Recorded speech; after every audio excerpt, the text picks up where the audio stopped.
Hello everyone, today we will talk about how to fix or how to solve the problem of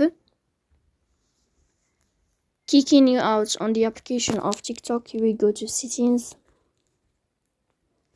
Here you will click on apps, default apps, app settings. In this list you will search about the application of TikTok and you will click. Here in this page of app info you will go to first stop and you will click OK. Here you will enter to the window of storage. After that you will click on clear cache. Then you can turn off your Wi-Fi and you can turn on your Wi-Fi again to fix that problem. So that's all. Don't forget to support us by like and subscribe. See you next time in another video, and thank you for your watching and your attention.